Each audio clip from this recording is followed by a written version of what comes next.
Over a year ago, I made a video discussing corporatism, explaining the basics of corporatist philosophy and how it was an alternative to both capitalism and socialism.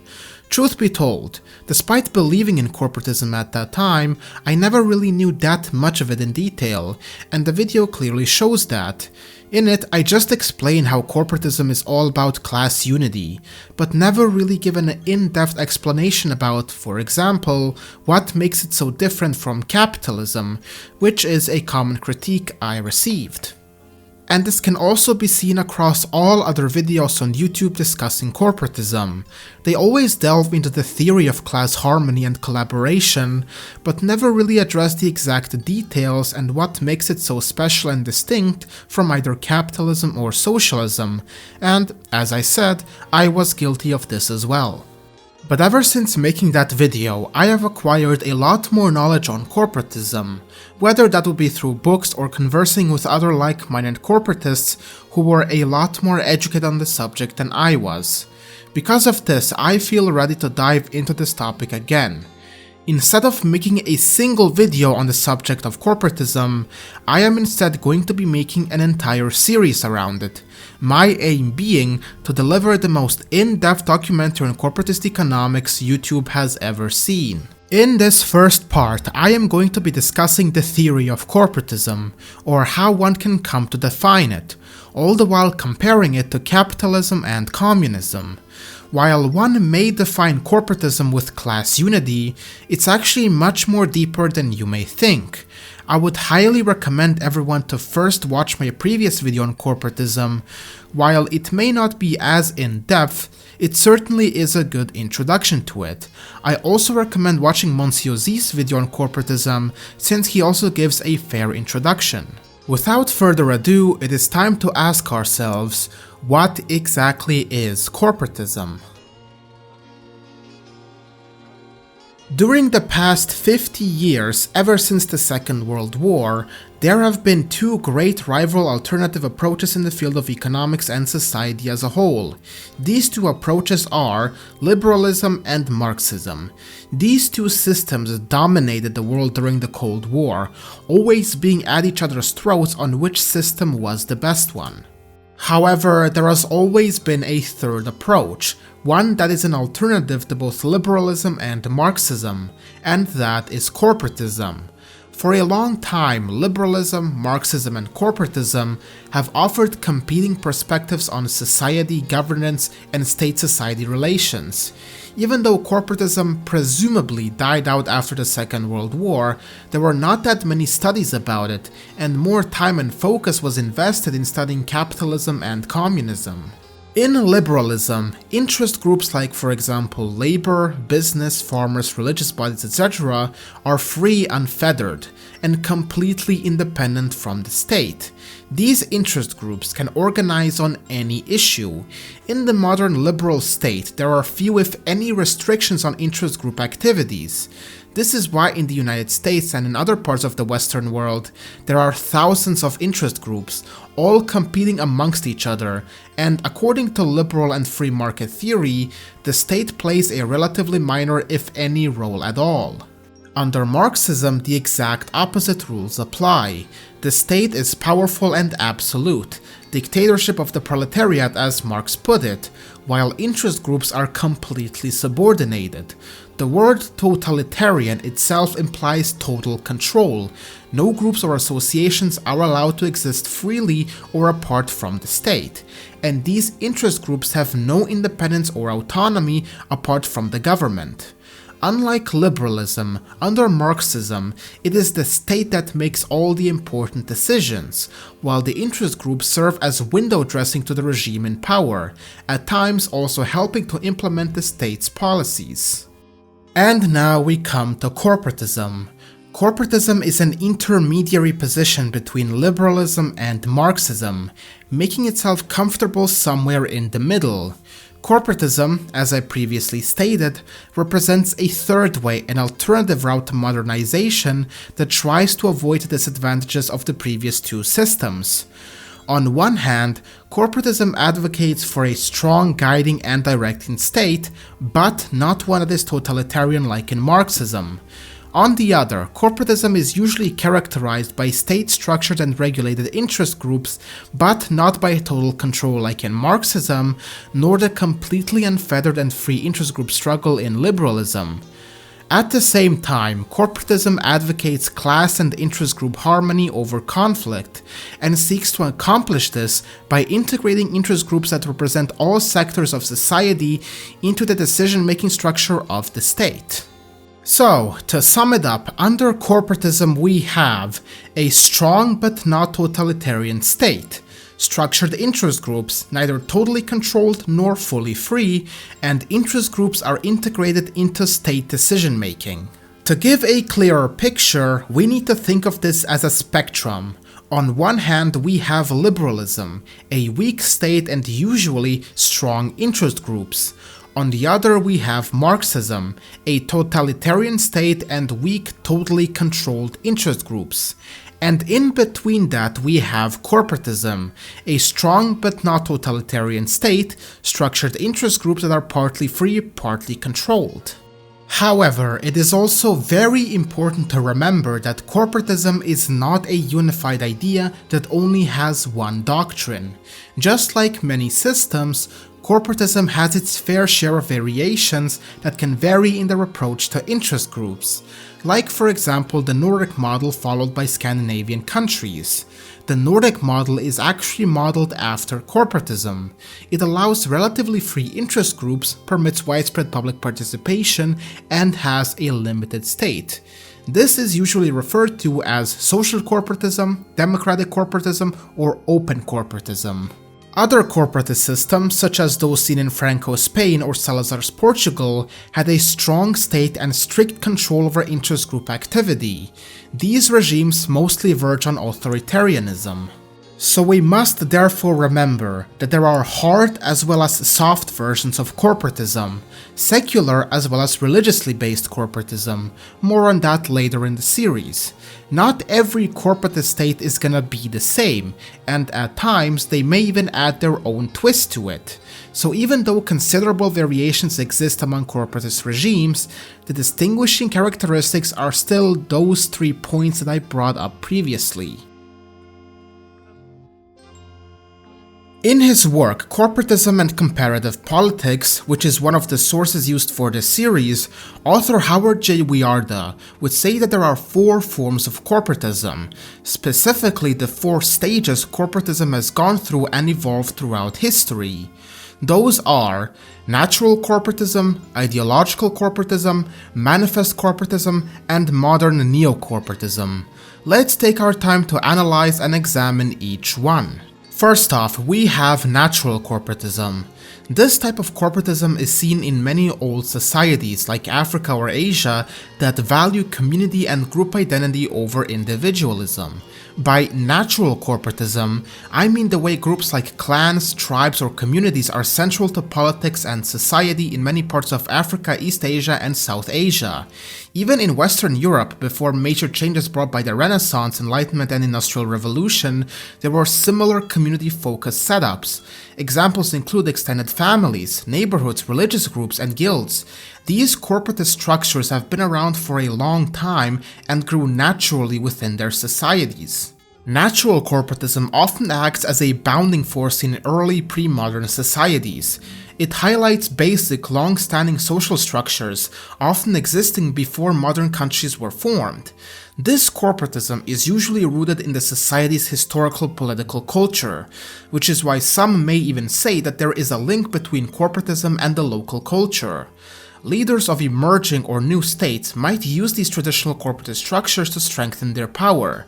They can help keep society together and united during the challenging initial phases of modernization and forming a nation, or to promote local values and traditions as a defense against foreign influences. In the early stages of modernization, there's often a struggle between the central government trying to gain or strengthen its power and traditional group structures wanting to keep their independence. If the central government takes away all the autonomy from these groups, it usually leads to tyranny or dictatorship. On the other hand, if there's a balanced and legally recognized relationship between the central government and these traditional groups, it's often seen as a form of constitutionalism or even democracy. In Asia, community-focused structures remain strong, contrasting with American-style individualism, which can be confusing for Westerners, especially in places where Confucian values are still influential. The central government either has to work with these groups or try to eliminate them, which is becoming less favored. This leads to a form of corporatism that often looks quite different from what's seen in Western or European contexts. So to sum it up, natural corporatism can be found in pre-modern societies that value community over individualism. In these societies, corporate groups can be families, neighborhoods, religious bodies, or even other tribes. And the central government, or what could be described as one, needs to reach a compromise and balance between these corporate groups to keep society together and functioning. Up next, we have ideological corporatism. The focus on individual rights grew in the West during the 18th century Enlightenment, and the French Revolution in 1789 further pushed this idea, reducing group rights like those of the Roman Catholic Church and guilds. This shift made the individual the center of society, moving away from the old system of natural corporatism. However, many people, particularly Catholics and conservatives, miss the community-focused society and group rights of the past. Initially, they just wanted to go back to the old ways, but by the mid-19th century, some thinkers and religious leaders started developing a new idea to address the societal disconnect of the modern industrial age. They called this idea corporatism, which gained popularity alongside liberalism and Marxism, becoming another significant ideology in the 20th century.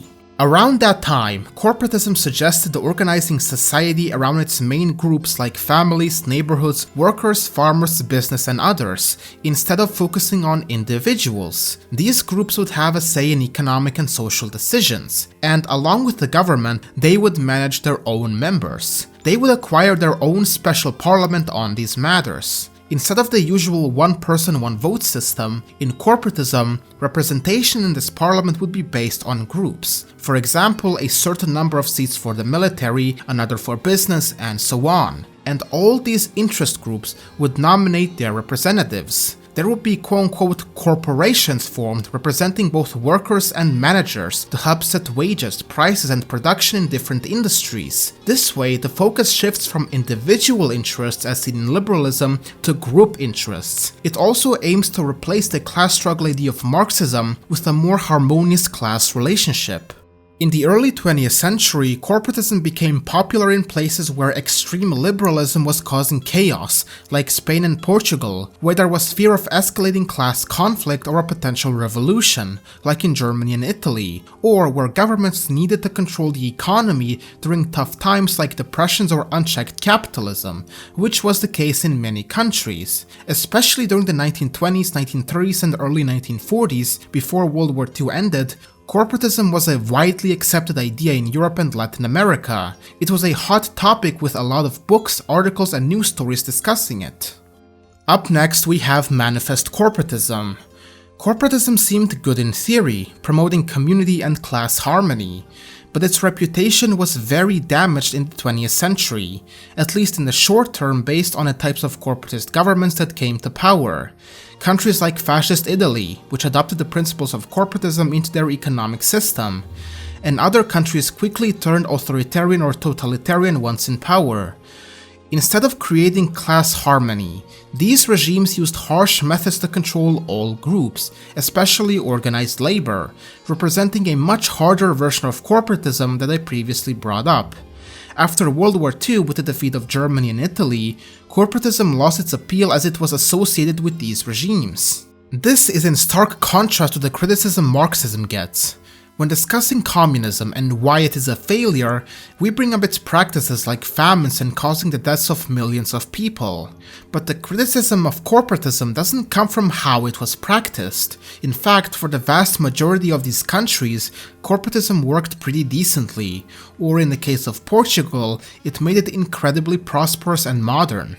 But rather the criticism comes from the assumption that because a lot of authoritarian and fascist regimes used it, that corporatism is inherently fascistic in of itself.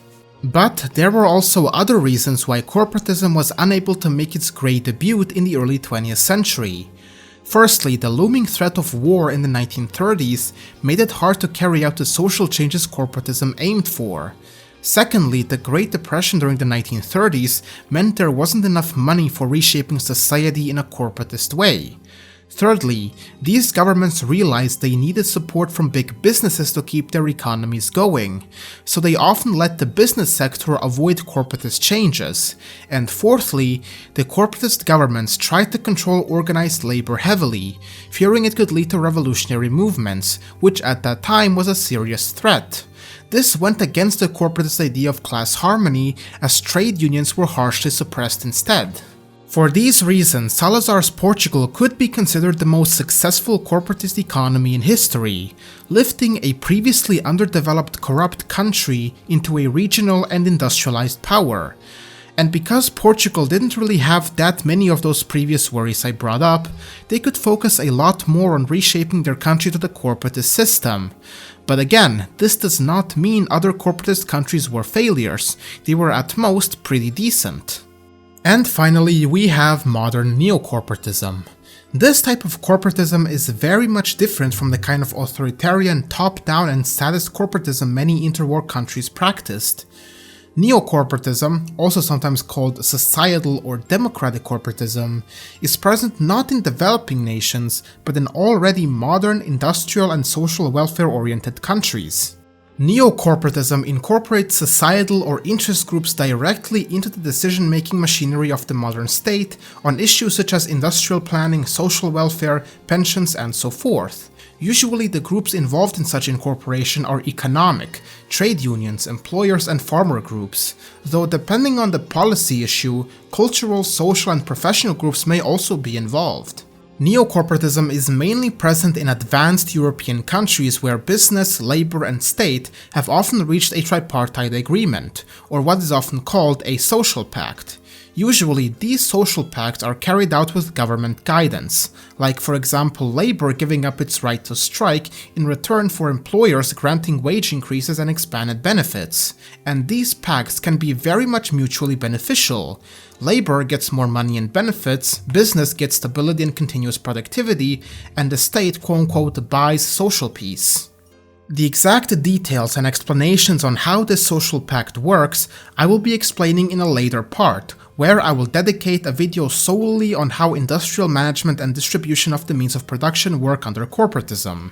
But you get the point. It is a system in which groups affected become themselves a part of the state agencies responsible for carrying out their programs. Neo-corporatism may thus be present in the modern era over a variety of issues, and also in a variety of forms. Strong corporatism, as I will explain in more detail later on in the series, in Austria, Sweden, and Switzerland, and weaker corporatism in France, Germany, and Great Britain. But all of them have this in common: the formal incorporation of interest groups into the actual decision-making apparatus of the state, rather than the freewheeling independent interest groups as we see under liberalism and free market capitalism. Corporatist ideas and actions are now found everywhere, in both developing and fully developed countries, and under different types of governments, whether they are authoritarian or democratic. Corporatism has spread so much that it could be seen as a unique model in social studies. For this last part, let's change how we talk about corporatism. Instead of talking about a specific government system in a particular place or time, I will look at it as a general approach or a method to understand political behavior in various places and times. This isn't about reflecting the corporatist views of a country, it's about creating a broad picture or model to help understand corporatism better. Corporatism can describe an existing government system and also serve as a general model, much like liberalism and Marxism. When we label a system as liberal or capitalist, we think of elections, competing groups, democracy, and personal freedoms, which are all part of the liberal model. On the other hand, talking about Marxism brings up ideas like the labor theory of value, class conflict, historical materialism. Similarly, we need to identify the key elements in the corporatist model to better understand it. A main feature of corporatism is a strong guiding government. Alongside this strong government, various group interests exist. In developing countries, these groups might be the military, religious organizations, elite circles, or tribes, while in developed countries, they include organized labor, big business, professional groups, and modern interest associations.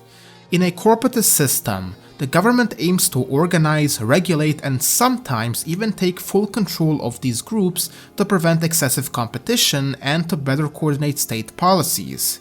Meanwhile, these groups strive to keep some independence from the government and negotiate with, infiltrate, or even take control of it to promote their members' interests. The interaction and struggle between the government and these groups is central to the idea of corporatism, just as individual freedom is crucial in liberalism and class conflict is key in Marxism. The main idea in corporatism is the interaction between the government and society. So how does this corporatist idea help us understand politics and public policies in different places? By looking at this interaction, corporatism becomes a useful tool for analyzing public issues like social security, labor relations, industrial and wage policies. Neo-Corporatism also helps in studying healthcare, education, housing programs, and many other public matters. Beyond these issues, corporatism helps explore the balance of power in society, relationships between workers and employers, changes in government power, and how different groups interact with government agencies. It shows which groups are gaining or losing influence, and how societal changes and developments link to modernization, industrialization, and major societal shifts. In simple terms, corporatism provides a helpful lens to study significant political issues in both developed and developing countries. Considering everything we have talked about so far, what is the best way to define corporatism? Corporatism would be considered a system that advocates for society to be organized along corporate lines, where these corporate groups are directly involved in decision-making that involves their own respective group interest and needs. Under the guidance of a strong but not totalitarian state, these interest groups would work together in class harmony to further the development and advancement of the country through consensus and compromise. But the truth is, because there are different kinds of corporatism that can vary in their approaches, is the reason why a universal definition of corporatism can be difficult to give. But putting all the different approaches and methods aside, this is, in the end, what every kind of corporatism strives for and aims to achieve. So now we come to another great question. Is corporatism a capitalist or socialist system? And in my personal opinion, it could be considered both, a mix of both capitalism and socialism. Although again, this can vary. For example, modern neo-corporatism can be more capitalism-leaning, while the original core doctrine of corporatism from the late 19th century could be considered more socialist-leaning. But in the vast majority of cases, it doesn't really go over too much into one side. Capitalism and socialism are all about having one class dominating and being more powerful over the other. In capitalism, that is the managers and property owners, and in socialism, it is the workers. And this idea of one class being more influential goes against corporatist doctrine, because in corporatism, all interest groups are on an equal playing field. Let me explain. In capitalism, if a CEO suddenly decided to want to cut the salaries of his workers, all he has to do is discuss it with the board members and that is it. Your pay is reduced and there is nothing you can do about it, and you were never asked. Hey, it is the CEO's private property, and he can do what he wants with it. If you're not satisfied with the pay, then just leave the company. But in corporatism, if a CEO wants to cut salaries, he is now gonna have to go through the process of negotiating with the trade unions. In this case, the group that will be affected will have a say in the matter. So, a representative from the employers and the trade unions sit down and negotiate, with a representative from the state acting as a mediator. So now if salaries are gonna be cut, negotiations are going to begin, and the representative of the employers needs to perhaps give concessions to the workers if he wants to go through with it, and the same applies to the trade unions if they want a company-wide raise. In this way, no matter how much influence or money an interest group has, they are worth the exact same as the other interest groups. Because just like in a human body, if the body is to be healthy, all organs need to function with each other. In this case, the body is the country, and the organs are the interest groups. And if one fails to do its function, the whole body will suffer. In corporatism, no interest group is superior over the other, because their work is just as important as the other. Managers are basically useless without labor to guide, and labor is useless without management to tell them what to do. So this is why I see corporatism as a combination of capitalism and socialism, because it doesn't seek to give privilege to one group over the other, but rather gives them all an equal playing field and the same rights, and the state just acts as an intermediary between them. And this can be seen in the criticism corporatism gets. Libertarians, for example, will call corporatism socialist and point out all its socialist characteristics, while a communist will call corporatism capitalist and point out all its capitalist characteristics.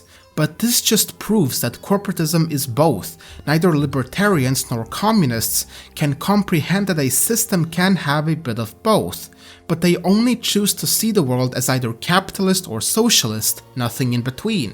In the next part, I am going to be discussing much more in detail about the history of corporatism and where it came from. Does corporatism emerge out of the history and culture of the society, out of political or institutional needs, from a crisis, or from some combination of these and other factors? That will all be discussed in part 2.